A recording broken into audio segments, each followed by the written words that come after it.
Time out. Stop what you're doing. Stop thinking about Kamala Harris and Donald Trump. Stop. There are other races going on, and they are important. What are they, and who's going to win? We'll talk about it next on Government. It starts right now.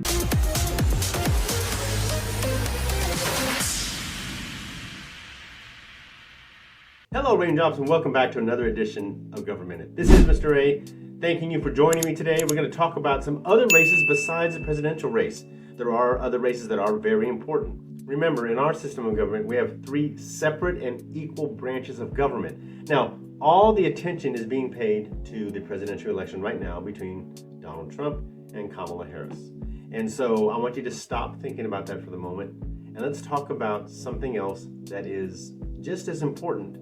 Because remember, these two branches, especially the elected ones, the House and Senate, the Congress, and the presidency, they have to work together to get things done. So it really matters who's in charge of the House and Senate and who's in charge of the White House. If they're the same party, they'll probably get more done. If they're opposing parties, very little is going to get done. And that's not always a bad thing, but you've got to know what the stakes are going into this so that you understand how this works. Now, if you have any questions about the House or Senate, I have videos about that. In the past, look it up, the House, Senate, and you can find out about their terms, their requirements to be in that office, etc., etc. Let's start with the House of Representatives. If you don't remember, there are 435 members of the House of Representatives.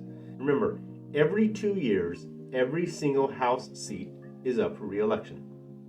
It is possible, not probable, but possible to have 435 brand new members of the House of Representatives following an election. That's never happened and probably never will. All right, so let's look at the state of the race in the House of Representatives. This is a broad overview. There's no way we can cover 435 races. A broad overview. So let's look at the data. If you look at the table, you will see on the left you have the Democrats' safe, likely, and leans Democratic seats in the House, which totals up to 192 right now. On the right, you have the Republicans, safe, likely, and leans Republican at 201. So there are 42 seats that are considered toss-ups right now. Now, in the House, there are 435 members.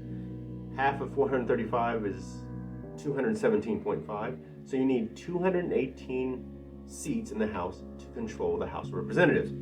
The Republicans have a little easier time. Out of the 42 toss-up states, they only have to win 17.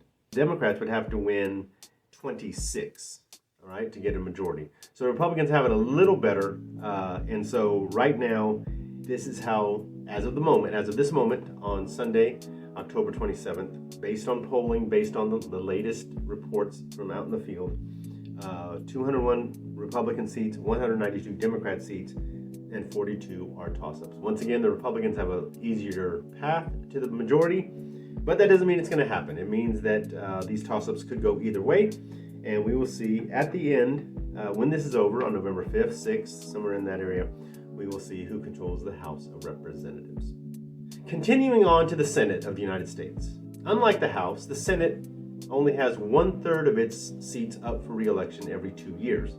So in one group of senators up for re-election, you have 34. 2 years later, you have a different 33, and 2 years after that, the last 33. Those 6 years elapsed equals 100 seats, which is what we have in the Senate. And so every 6 years, every senator has gone up for re-election. So right now, as it stands, the Democrats have 48 seats in the Senate, and there are 3 independents. They don't belong to either party, but they caucus or meet with or support the Democrats for the majority. So they have the Democrats have 51 seats, and 100 minus 51 is Republicans have 49 seats. Now, if you look at the map, obviously the shades of red are Republican, the shades of blue are Democrat. The gray is there's no Senate seat up for re-election this year in that state.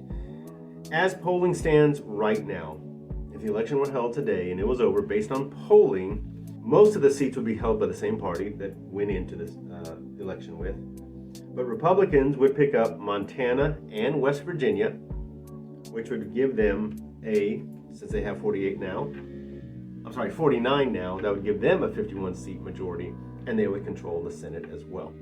So the House and Senate, if the election were held today, based on current polling, more than likely the Republicans would win the House, and it was showing the Republicans would win the Senate as well. What does that mean? That means if Kamala Harris wins, she will have a tough time getting anything done because the Republicans don't have to do anything the Democrats want. And when Democrats control it, it goes the other way too. So don't cry foul. If the Republicans win and Donald Trump wins, they have a much better chance of getting stuff done that they want to get done because you have members of the same party controlling the legislative branch and the executive branch, which both are needed to pass laws. We talk about the veto and the signing the bill, et cetera, et cetera. How a bill becomes law, check out that video if you don't know how that goes. So right now, there we go. That is, these are the other races that are very important up for election on November 5th. Besides the presidential election, these are very important as well.